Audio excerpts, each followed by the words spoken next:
رب العالمین والعاقبۃ للمتقین الصلاۃ والسلام علی اشرف الانبیاء والمرسلین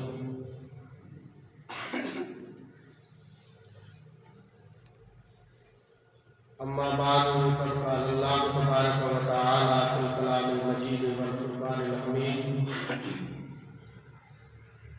بسم اللہ الرحمن الرحیم سبحان الذی اسری بعبدہ لیلا من المسجد الحرام الی المسجد الاقصی صدق اللہ العظیم وصدق رسولہ النبی الکریم الامین الرؤوف الرحیم ونحن علی ذلک لمن الشاہدین والشاکرین والحمد للہ رب العالمین قال اللہ تبارک و تعالی فی الکلام المجید والفرقان الحمید فی شان حبیبہ مخبرا وعامرا ان اللہ وملائکتہ یصلون علی النبی یا ایھا الذین آمنوا صلوا علیہ وسلموا تسلیما اللہم صل علی سیدنا مولانا محمد وعلی آل سیدنا مولانا محمد وبارک وسلم وصلی علیہ الصلاۃ والسلام علیک یا سیدی یا رسول اللہ وعلی آلک واصحابک یا سیدی یا حبیب اللہ الصلاۃ والسلام علیک یا سیدی یا رحمۃ للعالمین وعلی آلک واصحابک یا سیدی یا شفیع المذنبین الصلاۃ والسلام علیک یا سیدی یا رسول اللہ وعلی آلک واصحابک یا سیدی یا حبیب اللہ مولایا صلی وسلم دائما ابدا علی حبیبک خیر الخلق کلہم هو الحبیب الذی ترجی شفاعتہ لکل ہول من الاحوال مقتحم یا رب بالمصطفیٰ بلغ مقاصدنا واغفر لنا ما بدا یا واسع الکرم۔ اللہ رب العزت کی حمد و ثنا حضور نبی رحمت نور مجسم شفیع امم شافی روز جزا سید الانبیاء تاجدار انبیاء حضرت احمد مجتبی محمد مصطفیٰ صلی اللہ علیہ وآلہ وسلم آپ کی بارگاہ میں قسمگاہ میں چند مرتبہ درود شریف کا نذرانہ پیش کرنے کی سعادت کے بعد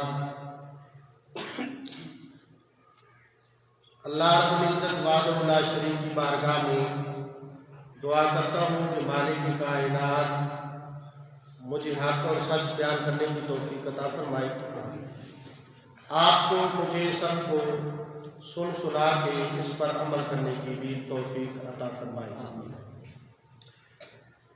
رجب المرجب کا بابرکت مہینہ اپنے عروج کی طرف ہے، اور اسی بابرکت مہینے میں اللہ رب العزت نے اپنے پیارے محبوب علیہ الصلوۃ والسلام آپ کو معجزہ معراج عطا فرمایا۔ اسی حوالے سے چند منٹ کی گفتگو آپ کے سامنے کرنے کی سعادت حاصل کروں گا۔ اللہ رب العزت کی بارگاہ میں یہ دعا ہے کہ میری زبان پر کلمۃ الحق جاری فرمائے۔ اللہ رب العزت کا قرآن حضور علیہ السلام آپ کو جو اللہ رب العزت نے معجزہ معراج عطا کیا، مختلف مقامات پر قرآن مجید میں یہ تذکرہ ہمیں ملتا ہے۔ علماء کرام اس چیز کو بیان کرتے رہتے ہیں اللہ کے نبی کی بارگاہ میں حاضری لگوانے کے لیے میں نے بھی اس موضوع کا انتخاب کیا، کیونکہ اگلی جمعرات انشاءاللہ 27 رجب المرجب ہے، اور اسی 27 تاریخ کو اللہ رب العزت نے اپنے پیارے محبوب حضرت احمد مجتبی محمد مصطفیٰ صلی اللہ علیہ وآلہ وسلم آپ کو عرشوں کے اوپر بلا کر اپنا دیدار کروایا۔ اس ساری بحث کو چھیڑنے سے پہلے میں آپ کے سامنے معجزہ کی تعریف کرنا چاہتا ہوں کہ معجزہ کہتے کسے ہیں، کیونکہ آج کل گلیوں میں بھی صدا لگانے والے ہمیں اکثر نظر آتے ہیں اور سننے کو ملتے ہیں، جو کہتے ہیں حضرت علی کا معجزہ لے لو، حضرت علی کا معجزہ لے لو، 12 بیویوں کا معجزہ لے لو، فلاں فلاں۔ تو ہم بھی ان کی باتوں میں آ کر، اس کی وجہ یہ ہے کہ دین سے لا علمی ہونے کی وجہ سے اور ناسمجھی ہونے کی وجہ سے ہم بھی یہ کہتے ہیں کہ اب ایک ایسی کتاب جس کا تعلق حضرت علی مولا کائنات سے ہے،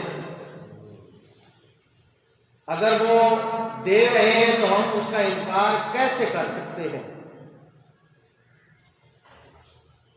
دل میں ہم اس چیز کا اعلان کرتے ہیں کہ یہ اگر ہم نے انکار کر دیا تو ممکن ہے یہ گناہ ہو جائے گا،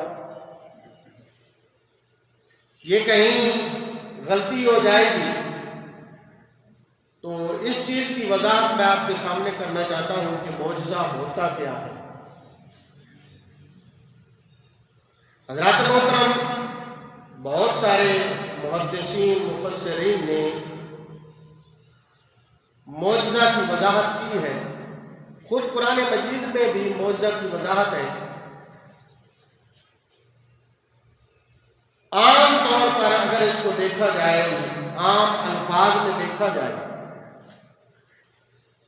تو ایسی خارق عادت بات یا ایسا عمل جو انبیاء کے ہاتھ سے ظاہر ہو اور عام عوام کی سمجھ سے بالا تر ہو، ایسا عمل جس کا ظہور انبیاء اور رسولوں کے ہاتھ پر ہو اور عام عوام ان کی سمجھ سے یہ بات بالا تر ہو، وہ کہیں کہ یہ کیسے ممکن ہے، یہ کیسے ہو گیا۔ تو جو انبیاء کے ہاتھ پر جس ایسے عمل کا ظہور ہو یا ایسی کسی چیز کا ظہور ہو تو اسے معجزہ کہتے ہیں۔ خارق عادت عمل انسان کی عقل میں نہ آنے والا، امتی کی عقل میں نہ آنے والا کہ یہ عمل کیسے ممکن ہے، کیسے ہو گیا، اور وہ جس چیز کا ظاہر ہوا ہے، جو ظہور ہوا ہے، اس کا تعلق ایک نبی کی ذات سے ہو تو ہم کہتے ہیں کہ اگر نبی کی ذات سے یہ چیز ظاہر ہوئی ہے تو یہ معجزہ ہے۔ اب ایسے خارق عادت اعمال محدثین لکھتے ہیں کہ اس کی 4 قسمیں ہیں۔ ایک کو معجزہ کہتے ہیں، ایک کو ارہاس کہتے ہیں، ایک کو کرامت کہتے ہیں، اور ایک کو استدراج کہتے ہیں۔ چاروں چیزیں آپ کے سامنے رکھتا ہوں، پھر اس کے حوالہ جات میں آپ کے سامنے قرآن سے دوں گا۔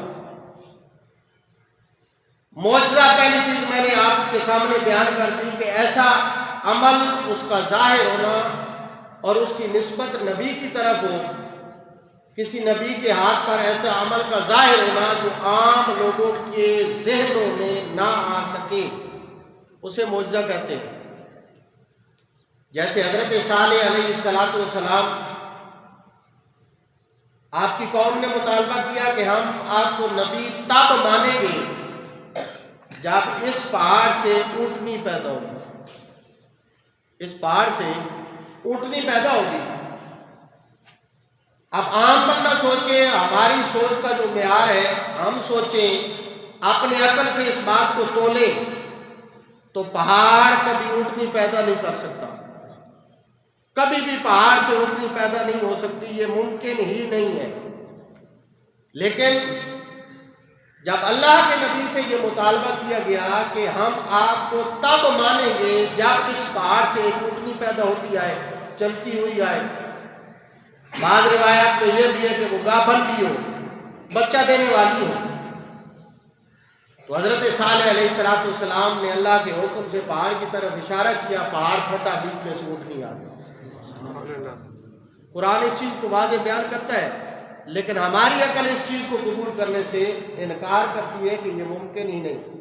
جو ممکن نہ ہو، جہاں ہماری عقل کا اختتام ہو جائے وہاں سے نبی کی شروعات ہوتی ہے۔ نبی تو بڑی دور کی بات ہے، وہاں سے اولیاء کرام کی شروعات ہوتی ہے۔ تو یہ ہوتا ہے معجزہ۔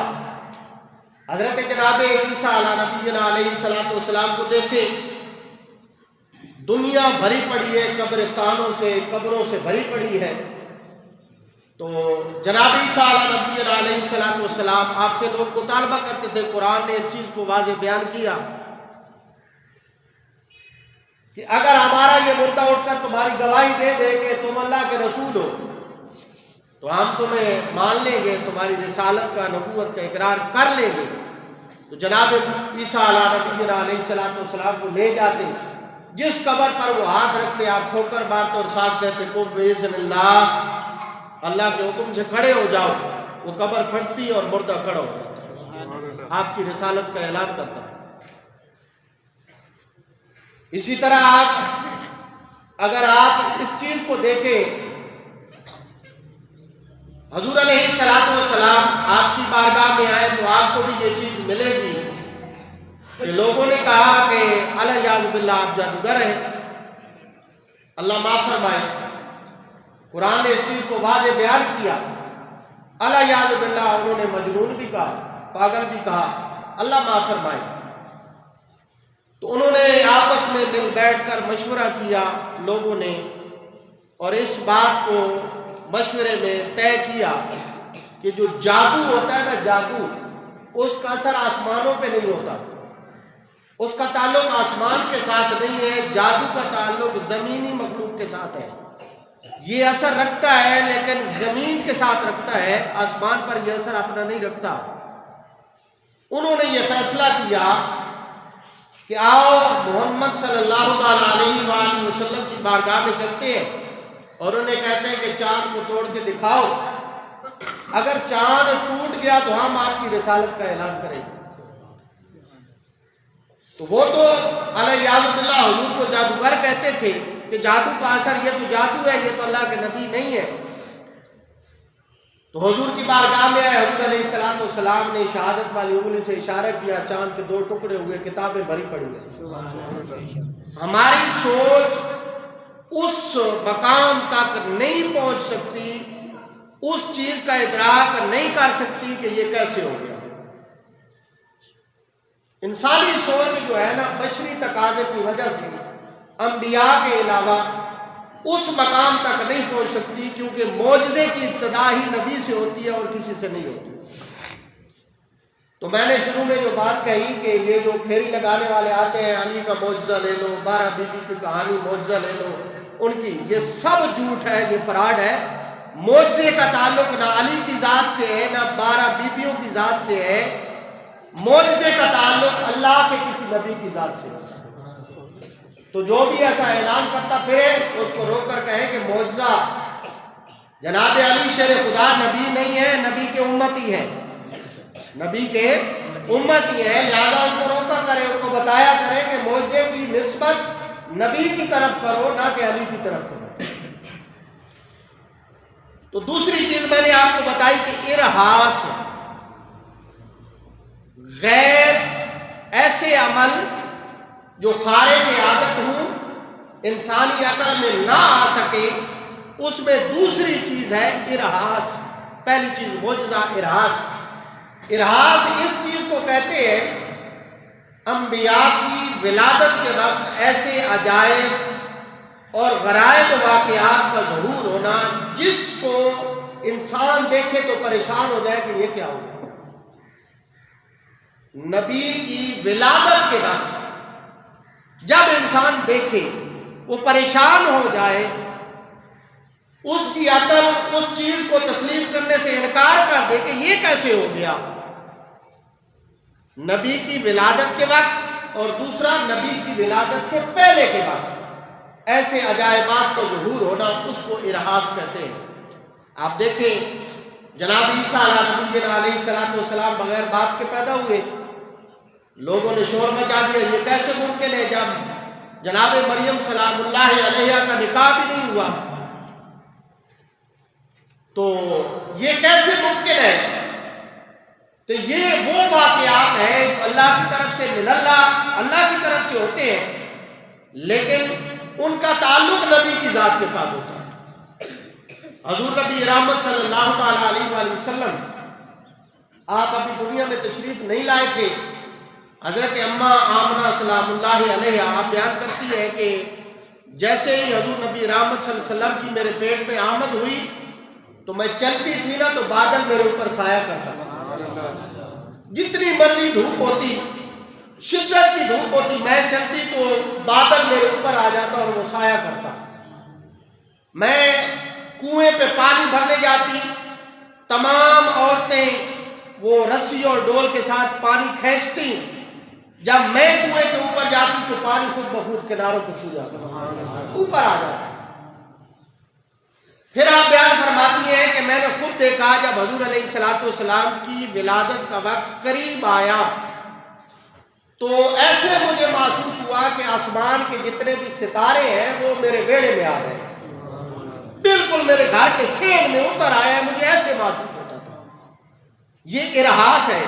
اور حضرت آمنہ سلام اللہ علیہ حضور علیہ السلام کی والدہ محترمہ طیبہ آپ ارشاد فرماتی ہے کہ جیسے حضور علیہ السلام کی جس وقت ولادت ہوئی نا تو میں اپنے حجرے میں بیٹھی تھی اور حجرے میں بیٹھ کر میں نے ملک شام کے محلات کا نظارہ کیا۔ اب ملک شام کہاں، مدینہ مکہ کہاں، مکہ شریف کہاں، ملک شام کہاں، کمرہ بند ہے، آپ کمرے میں بیٹھی ہیں، لیکن آپ کا یہ بیان فرمانا کہ جیسے ہی حضور علیہ السلام آپ تولد ہوئے، آپ پیدا ہوئے تو میرے بطن مبارک سے ایک نور نکلا، اس نور کی روشنی میں نے شام کے محلات کا اپنے حجرے میں بیٹھ کر نظارہ کیا۔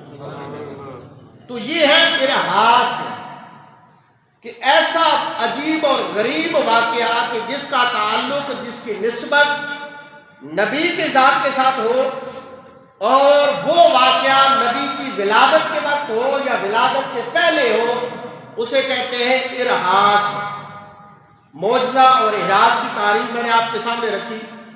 تیسری چیز ہے کرامت۔ کرامت اللہ کے انبیاء کی امت کے جو نیک اور بزرگ ترین بندے ہوتے ہیں، جن کو ہم اپنی زبان میں اولیاء اللہ یا ولی پکارتے ہیں، ان کے ہاتھ پر ایسے خارق عمل باتوں کا ظہور ہوتا ہے کہ عام بندہ اس کے سمجھنے دیکھنے کے بعد وہ سوچ میں پڑ جاتا ہے کہ یہ کیسے ممکن ہے، یہ ہو ہی نہیں سکتا، یہ ممکن ہی نہیں ہے۔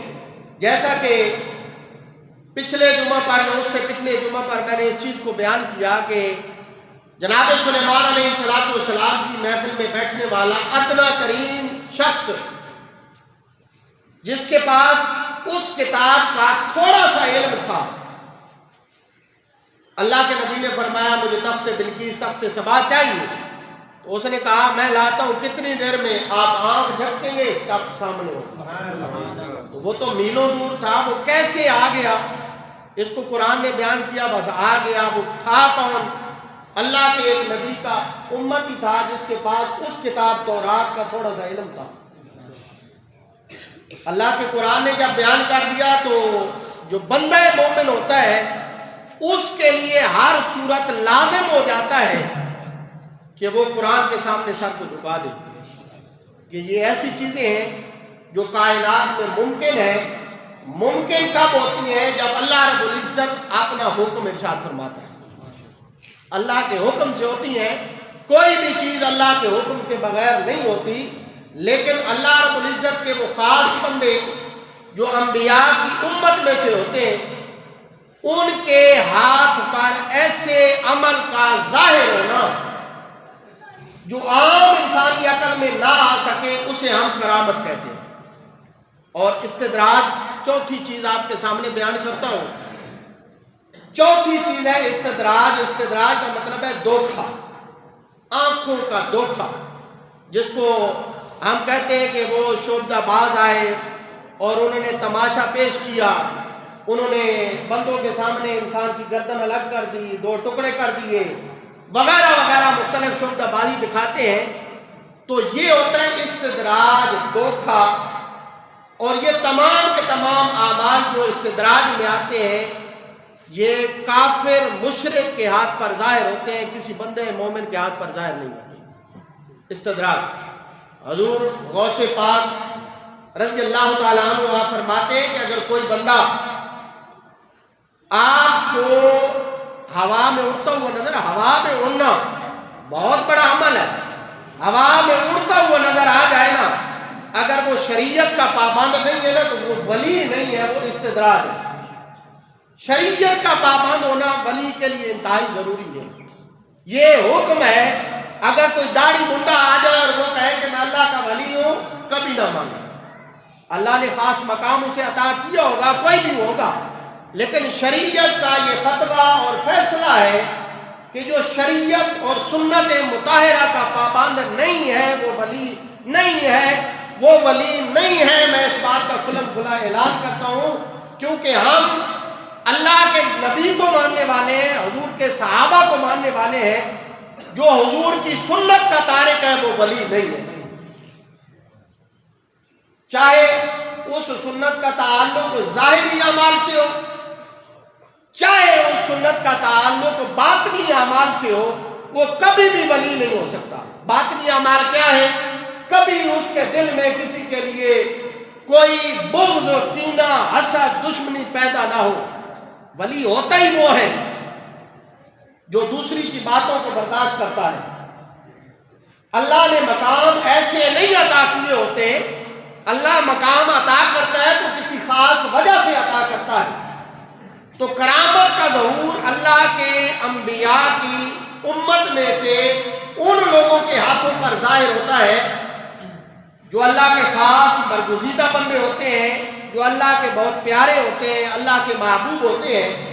تو ایسے افعال کا ظاہر ہونا یہ بھی ممکن ہے، کیونکہ اس کو بھی قرآن نے بیان کیا۔ حضور علیہ الصلوۃ والسلام آپ کی امت میں سے دیکھیں تو کروڑوں ایسے اللہ کے نیک بندے بزرگان دین موجود ہیں جن کے ہاتھ پر اس انداز سے ایسے افعال اعمال کا ظہور ہوا ہے اور لوگوں نے دیکھ کر کلمہ پڑھ لیا۔ پچھلے جمعہ جو خواجہ اجمیر کا بیان ہوا تو ایک بندہ بھی بندہ مسلمان کر لینا اس کی بخشش لازم ہو جاتی ہے۔ یہ حضور علیہ الصلوۃ والسلام کا یہ فیصلہ ہے، شریعت کا حکم ہے کہ ایک بندے نے کسی بندے کے ہاتھ پہ اسلام قبول کر لیا اور وہ صراط مستقیم پر چل نکلا، سارے برے کام برائیوں کو چھوڑ دیا، تو اللہ رب العزت اس کو بخشنے کے ساتھ ساتھ اس کی بھی بخشش لازم کر دیتا ہے۔ تو خواجہ اجمیر کو دیکھیں تو انہوں نے تو 90 لاکھ، اس سے بھی زیادہ ہے کہ انہوں نے لوگوں کو اسلام کی دعوت دی، لوگوں نے ان کے چہرے کو دیکھا، ان کے اعمال کو دیکھا، ان کے لباس کو دیکھا، ان کی گفتگو کو سنا، ان کے معاملات کو دیکھا، لوگوں کے ساتھ بیٹھنے کے انداز کو دیکھا، تو لوگوں نے جیسے ہی دیکھا، ولی ہوتا نہیں وہی ہے جس کے چہرے کو دیکھنے کے بعد رب کی یاد آ جائے، رب کی یاد آ جائے۔ لیکن آج کل تو کیونکہ ہم نے وہ پیر گھاڑ لی ہے جو صرف دولت بٹورنے کے لیے، جو صرف اور صرف شریعت کا مذاق بنانے کے لیے ہے، جو صرف اور صرف شریعت کی دھجیاں اڑانے کے لیے ہے، بس تسبیح لے لی، 4-5 بندے خلیفے بنا لیے اور پھر لوگوں کے سامنے ظاہری اعمال کے طور پر اللہ اللہ بھی کرنا شروع کر دی اور نماز کے قریب نہیں جانا، چرس، بھنگ، پاؤڈر، افیم یہ ان کا عام ہوتا ہے۔ یہ استدراج میں آ جاتا ہے۔ جب استدراجی چیزیں ظاہر ہوتی ہیں تو بندے سمجھنے لگتے ہیں کہ پتہ نہیں یار یہ تو بہت بڑا پہنچا ہوا بزرگ ہے، حالانکہ ہمیں دین کے لحاظ سے پتہ نہیں ہوتا کہ استدراج کیا ہے اور کرامت کیا ہے۔ حضرت جناب موسیٰ علیہ نبینا علیہ الصلوۃ والسلام کو دیکھیں، جب حکم ہوا کہ جائیں فرعون کے دربار میں اور جا کے جادوگروں کا مقابلہ کریں، تو جادوگروں نے تو رسیاں پھینکی تھی، وہ سانپ کیسے بن گئے؟ اس کو ہم کرامت تو نہیں کہہ سکتے، وہ تو استدراج تھا۔ معجزہ وہ تھا جو جناب موسیٰ علیہ نبینا علیہ الصلوۃ والسلام نے عصا مبارک پھینکا، وہ بڑا اژدہا بن گیا، سارے سپیکڑوں کو کھا گیا۔ تو اس لحاظ سے بھی ہمیں خیال رکھنا چاہیے، ولی کو پرکھنا چاہیے کہ واقعی ولی ہے یا دا لگایا ہوا ہے۔ اور آج کل تو ولی مفت میں بھی ملتے ہیں، جناب ایک سائڈ اٹھاؤ تو یہ بھی ولی ہے، دوسری سائڈ اٹھاؤ تو یہ بھی ولی ہے، چوتھی اٹھاؤ تو یہ بھی ولی ہے۔ ولی وہ ہوتا ہے جو شریعت مطہرہ کا پابند ہوتا ہے، جو سنت رسول کا پابند ہوتا ہے، جس کا منہ سنت رسول داڑھی مبارک سے آراستہ ہوتا ہے، جس کا عمل نماز کے ساتھ ہوتا ہے، جس کا تعلق حضور علیہ الصلوۃ والسلام کے اخلاق کی طرح لوگوں کے ساتھ بین الناس اخلاق والا عمل ہوتا ہے، پڑوسیوں کے ساتھ اس کا اچھا سلوک ہوتا ہے۔ یہ کیا ہوا؟ غریب بھوک سے مر گئے اور انہوں نے بڑے بڑے چوگے پہن کے بیٹھ گئے اور بڑی بڑی دکانیں کھول لی، پیسے بٹورنا شروع کر دیا۔ ہم اس ولی کو مانتے ہیں جو غریبوں کا بھی خیال رکھتے ہیں، جو سب کا خیال رکھتے ہیں، اور جب کوئی اللہ کا بندہ آئے تو کبھی کبھی لینے کے ساتھ ساتھ دے بھی دیتے ہیں، اور دینے کے ساتھ یہ نصیحت بھی کر دیتے ہیں، بیٹا نماز بھی پڑھا کر، منہ پہ داڑھی کو بھی سجا لے، حضور کی سنت کو بھی اپنا لے۔ ہم اس کو اللہ کا ولی تسلیم کرتے ہیں۔ اور ہمارے بزرگ تو یہ کہتے ہیں کہ آج کل اگر کوئی ایسا بندہ مل جائے نا جس کو دیکھو کہ ہر وقت وہ اس کوشش میں لگا رہتا ہے کہ کب اذان ہوگی اور میں اللہ کے گھر جاؤں گا، کب اذان ہوگی میں اللہ کے گھر جاؤں گا، اس کا دل بےتاب ہوتا ہے۔ تو حضور نے بھی یہ ارشاد فرمایا کہ الشاب، ایسا نوجوان قلبہ معلق بالمسجد، جس کا تعلق مسجد کے ساتھ ہوتا ہے، جس کا دل ہمیشہ مسجد کی طرف لگا رہتا ہے، کب اللہ کا بلاوا آئے اور میں دوبارہ اللہ کی بارگاہ میں جاؤں، کب اللہ مجھے دعوت دے گا اور میں اس طرف دوڑ کر جاؤں گا۔ ایسے بندے کو دیکھو جو مسجد کی طرف اس کا دھیان رہتا ہے اور 5 وقت وہ باجماعت نماز پڑھنے کی کوشش کرتا ہے، اور ممکنہ حد تک کبھی اس سے وہ جماعت قضا نہیں ہوتی، حقیقت میں وہی اللہ کا ولی ہے۔ کچھ ولی ہوتے ہیں، اگر بات لمبی ہو جاتی ہے، کچھ ولی ہوتے ہیں جن کو خود پتہ نہیں ہوتا کہ وہ اللہ کے ولی ہے، لیکن اللہ نے ان کو مقام اتنا عطا کیا ہوتا ہے کہ جا کے قبر میں پتہ چلتا ہے کہ اللہ نے مجھے کتنا مقام عطا کیا تھا۔ تو میں نے آپ کے سامنے 4 باتیں رکھی، معجزہ، ارہاس، کرامت اور استدراج، چاروں کی تعریف کر دی۔ 27 رجب کو اللہ رب العزت نے پیارے محبوب علیہ الصلوۃ والسلام کو معجزہ معراج عطا کیا۔ قرآن نے اس کو بیان کیا ہے، سبحان الذی اسریٰ بعبدہ لیلا من المسجد الحرام الی المسجد الاقصی الذی بارکنا حولہ لنریہ من آیاتنا۔ یہ آیت پڑھ لیں، سورہ نجم کی آیات میں چلے جائیں، اور مقامات پر بھی اس کا تذکرہ قرآن میں ملتا ہے۔ آپ نے اس آیت کو سمجھنا ہے کہ لوگوں نے واویلا مچایا، شور مچایا کہ یہ کیسے ممکن ہے کہ رات کے کچھ حصے میں مکہ شریف کی زمین سے اٹھ کر عرش اعظم اور اللہ کی بارگاہ میں بندہ پہنچ جائے اور پھر اس قلیل حصے میں واپس بھی آ جائے، وضو کا پانی بھی چل رہا ہو، کنڈی بھی ہل رہی ہو، بستر بھی گرم ہو، یہ ممکن ہی نہیں ہے۔ تو میں نے پہلے بتایا کہ معجزہ ہوتا بھی وہی ہے جو انسانی عقل سے ماورا ہو، امتی کی عقل سے ماورا ہو، جو سمجھ نہ آئے۔ بلکہ عاشق لکھتے ہیں یہ ممکن اس وجہ سے ہے کہ اللہ کا نبی مکہ کی سرزمین سے بیت المقدس سے 7واں آسمان سے جناب آگے عرش الہ اور اللہ کی بارگاہ میں پھر دوبارہ واپس پھر جناب موسیٰ علیہ نبی علیہ السلام کا نماز کے لیے دوبارہ کہنا کہ واپس جائیں. روایات میں کبھی 9 دفعہ کبھی 5 دفعہ لکھا ہے کہ آپ واپس اللہ کی بارگاہ میں گئے. پھر زمین پر آئے تو پانی وضو کا چل رہا تھا. عاشق لکھتے ہیں کہ حضور نبی رحمت صلی اللہ تعالی علیہ وآلہ وسلم یہ کائنات کی جان ہے. یہ کیا ہے؟ کائنات کی. بولے اللہ کا نبی کائنات کی جان ہے. جب حدیث قدسی میں آ گیا کہ اے معبود اگر تجھے تخلیق نہ کرتا اس کائنات کو بھی تخلیق نہ کرتا. اے معبود تجھے تخلیق نہ کرنا ہوتا تو اپنے رب ہونے کا اظہار بھی نہ کرتا. حدیث میں موجود ہے, حدیث قدسی ہے. تو اللہ نے کائنات کو بنائی ہے حضور کے لیے. اللہ نے کائنات کو تخلیق کیا ہے آمنہ کے لال کے لیے اور خود ارشاد فرمایا حدیث قدسی میں.